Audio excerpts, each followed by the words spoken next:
YouTube, what's going on? It's Black Couch Booking here with another video. I'm not gonna say it's your boy Black Couch Booking. One of y'all commented on my video, who says it's your boy in 2024? And nah, we're not your boy. Well, fuck you, pussy. There you go. Anyway, guys, hope you guys are ready for a video today. So this is a video in response to my video that I made about black wrestlers always being booked as a joke at some point in their career. A lot of people agree with me, and a lot of people commented, what are you talking about? This person was booked as this person. So you know what? Let's play ball. I'm gonna meet you halfway, because at the end of the day, I'm not a civil rights activist or a political person. I made an observation based off of what I've seen as a fellow black man in watching wrestling, that black wrestlers usually get booked as jokes throughout the point of their career, and they can never be a Triple H or a Roman Reigns or this or that. And even when they are, they're gonna be booked as a joke within the next few months. And I made examples, and I just wanted to talk about it, but a lot of people took it offensively. So let's do this. White wrestlers that were disrespected and completely turned into jokes at some point in their career. Now, I have to, specify that, because a lot of these wrestlers still had serious runs, or were serious even after they had just one bad spat in their career. And I'm not talking about being a jobber at one point. Everyone's a jobber at some point. You got to climb the ranks, or you got to fall to the mid card after you were champion, blah blah blah. I'm talking about being completely disrespected to the point where it's like, damn, did they do something? Are they in trouble? What's going on? Why is this happening? This is what I'm talking about. So let's get into it, ladies and gentlemen. These might be controversial for some of you guys. Some of you guys might agree, disagree, but let's do it. One of my favorite wrestlers ever since he debuted in the WWE, Cody Rhodes. I know what you're thinking. Here come the Stardust. Yes, but no. Let's talk about this one first. The mustache gimmick. The mustache gimmick was one of the worst gimmicks ever, and it was a joke. They made this man play a character based off of him growing out his mustache one time, and they just told him, hey, don't shave it. A man that was Intercontinental Champion before, a man that was dashing and undashing, a man that was a part of the legacy, the man that was supposed to win one of the Money in the Banks, a man that beat Rey Mysterio at WrestleMania, and he's the mustache man now. Is that not a joke to you guys? The mustache man? Everyone knows Cody Rhodes' career, now there are a lot of highs, but let's go back in time to the lows. Stardust was gonna be a very cool character. I watched the documentary. Cody Rhodes wanted Stardust to be like a Nightwing type of character. Cody Rhodes in the comic books. He did Arrow. So it was like, okay, we can actually do something here. We can make a comic booky guy. But no, he became a baby Goldust, which is also going to be a part of this video, by the way. Spoiler alert. He became a baby Goldust. Complete joke. Even though he bought into it, Cody Rhodes hated it. So for you guys, you're going to comment and say, well, he wasn't a joke. People loved Stardust at the time. No. People could love it all they want, but Cody Rhodes hated the character. He was turned into a joke of a character. I don't care if they won a tag team championship. I don't care if he had a good feud with his brother. I don't care what matches he won. Cody Rhodes at that point was a joke. Used to sell merchandise. The kids will love it. The kids didn't even really like it. The kids knew it was stupid. Having my man, a grown man that was IC champion, multiple time tag team champion, hiss at people. A man that fought Randy Orton at WrestleMania, hiss at people. Fought Rey Mysterio at WrestleMania, hiss at people. A man who got over. Yeah, he came in because of his daddy, but he got over because of himself after a while. Had to fight so hard. It was so bad, he was turned into a complete joke that he left the company, which will be a recurring theme in this video. So if you think I'm BSing, I mean, hey, I'll argue with you in the comments if you want to. Or we'll have a debate. I don't argue with people.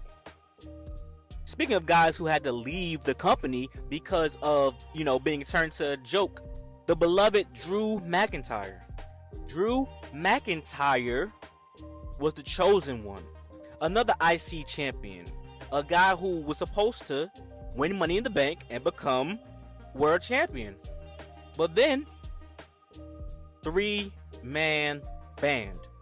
This man, Drew McIntyre, was forced to wear leather pants. He couldn't even do his damn finisher that he wanted to do. Wear leather pants, act like he was in the band, and play air guitar with two stooges. At the time, people didn't know how, what Jinder Mahal would become. People knew Heath Slater, but he was just the guy from the Nexus and the Core eventually. But wait, was he in the Core or was that Justin Gabriel? I don't care. But basically, Drew McIntyre, who was deemed the chosen one, who's supposed to be the next up, became a complete joke, became a complete wash in the WWE. So much so that he had to leave the company just like Cody Rhodes in order to come back dominant. This man had to go to TNA to get some burn. They put this man on the bench and had him clapping and dancing while everyone else was making the shots. Drew McIntyre, even before he left and came back, was supposed to be what he is today. He wasn't as big, physique-wise, but Vince McMahon deemed him the chosen one. He was supposed to be the guy. What happened there? Well, some more bad creative booking, as with the Black Fellows in my previous video, and these things happen. Guys, I know that this happens amongst all races. I just made a video about Asian wrestlers of why they aren't megastars. I could make a video about Hispanic wrestlers and why they were driving down the ring on damn lawnmowers and called the Mexicools and all this type of stuff. I can do that, and they're always vatos and essays. This is a political war. This is an observation. I love these wrestlers on this list, and I know that there was some damn jokes with these gimmicks. Drew McIntyre 3-man band. Some things can seem fun when you're very young and you're a kid, and then you start looking into it like, oh man, these guys were depressed during this time doing this stuff. This wasn't fun for them. They were depressed and they wanted to jump off a damn bridge, and they had to leave the company because of this. One of my favorites right now, one of the best gimmicks in WWE, Toni Storm. I thought Toni Storm was going to be a big, major deal on the main roster. I'm like, ooh, she's about to go get Charlotte Flair. This is going to be amazing. I love Toni Storm so much. And she gets pies to the face.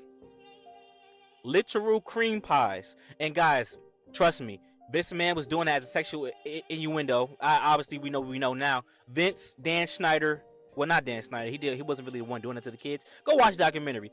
Vince, Nickelodeon, McMahon. All right? He literally had Toni Storm getting pied in the face, getting put through tables, getting her cheeks clapped for no reason. Someone who everyone wanted to be champion. Toni Storm was gonna do what Liv Morgan did before Liv Morgan, essentially. That was the position that Toni Storm was about to be in. Beloved, can wrestle, great gimmick, great gear, has the look, everything. She was about to be what Liv Morgan had ultimately become, and then she gets cream pies to the face. I'm talking about actual pies on TV, guys. But they were like, it was hella like whipped cream and stuff on it. It was ridiculous. Like it was to the point. She got. I'm trying to remember if Toni Storm just got cut or she left. But either way, she had to go. Like, do you guys not see what I'm talking about here? Toni Storm, now look where she's at. One of the biggest names in wrestling, one of the best gimmicks in wrestling, which is kind of a comedy gimmick if you want to look at it that way. But I look at it as a gimmick that she came up with, because AEW, they got more control. She came up with a gimmick, or at least helped in it, and it's funny, but it's not a joke. It's not disrespectful. She's not being treated as if she's nothing. It's one of the best gimmicks in wrestling today. Mr. Ambrose. Hi, Mr. Ambrose. Ding, ding, ding, ding, ding, ding, ding, ding, ding, ding, ding, ding. Look what they did to my boy. They massacred my boy. Squirting mustard on people with hot dog carts. Dean Ambrose was the mouthpiece of one of the best factions ever, the Shield. Dean Ambrose was the first singles champion in the Shield, U.S. champion. Dean Ambrose, at that time, early on in the Shield, everyone was like, oh yeah, he's the best. Until Seth Rollins got that heel turn. People, ooh, I like Seth Rollins. And then, Roman Reigns took Roman Reigns a long time to become the best. Dean Ambrose was made a joke. And Roman Reigns was still getting pushed. Even with the suffering, succotash, all that was no damn joke. Nowhere near to what they did to Dean Ambrose. IC champion, world champion, US champion. Squirting mustard on people. Acting like he's crazy. I'm a lunatic. Ooh, I'm kooky. And it wasn't even what it's supposed to be. Dean Ambrose has talked about this. He's supposed to do something way different than to what had him coming out gas mask, like he's bang, like he's Tom Hardy. A complete joke. Not comedy, hee hee ha ha. A joke like, oh, that's sad. Oh no, that's not good. That kind of joke. People are not laughing with you, they're laughing at you kind of joke. That's what they did to my boy Dean Ambrose. Alright? Let's keep going, man. Speaking of Goldust, speaking of Stardust, Dustin Rhodes. Dustin Rhodes, if you don't know, was a very serious wrestler before he became Goldust. Now, everyone loves Goldust. I love Goldust. Goldust was a great character for what it was, and we grown to love the character. But when he first came out, during that time was a very weird time period where, you know, the being an androgynous or no gender, you know, whatever, you know, that wasn't really a thing. So it was looked at as a punishment to a lot of people. Let's make a weird character where we don't know his sexuality, we don't know what he's into. He wears wigs, he feels on himself, touches his body, and does weird things in other men's ear. That's not a joke. The Rhodes family has been treated like a joke throughout the history of WWE. Don't make me get started on Dusty Rhodes, the polka dots. Yes, that too. I could lump both of those in. Let's talk about the Rhodes family. Vince McMahon disrespected the Rhodes family for years, but I'll put them in high positions. They were champions. They were high positions. They made decisions. But look, though, is that not a joke to you guys, though? Like, seriously? Is that not funny? It's not funny, but it's not a joke. They made this man blow on people's ears and fill on his body and wear wigs and wear robes and come on, man. At the time, and I'm not saying there's nothing funny about, you know what I'm saying. I'm just saying they disrespected him because they knew he was a heterosexual man that didn't want to do that theme, that didn't want to do that gimmick. So at that time, it was disrespectful. And as you can see, it still is disrespectful because he never reverted back to that. Now he's just Dustin Rhodes will have his face painted. He will never be Goldust ever again. Mark my words. Unless he does a one-off for his brother. Even then, he might say, "Hey, can I come back as Dustin Rhodes? I don't want to be Goldust if I do something with my brother in WWE real quick." Let's do a speed run. Eugene, this man, I seen this man, like other pictures of him wrestle, jacked out of his mind, could really wrestle his tail off, and he was made to play a mentally challenged man. Vladimir Kozlov was a big deal. Thought he was gonna win the WWE Championship when he had that match with Jeff Hardy, Triple H, and I forgot who else was in the match, but you guys know the match I'm talking about. Made it be a big joke, started dancing and shaking his ass. Husky Harris, one of my favorites of all time, Bray Wyatt. Husky Harris, well, he was big and dominant. His name was Husky Harris. He was named Husky Harris because they thought he was fat. Chad Gable, they named him Shorty G because he was short, and he's not even that damn short. He's taller than a lot of the average guys walking around. Val Venus, I didn't really know the character of Val Venus before he was walking around with a towel, but he was a pervert walking around with a towel and showing his meat print in the towel. Let's slow down a little bit. Shawn Michaels, yes. Shawn Michaels was disrespected. Shawn Michaels was on drugs, found God, changed his life around, and Vince McMahon made him do a gimmick where he goes to a church. Well, Vince McMahon goes to a church, disrespects God, and he fights Shawn Michaels in a tag team championship match with God, and Vince McMahon and Shane McMahon wins. If that's not the most disrespectful shit you ever heard in your life, then I just don't know. And last but not least, The Big Show.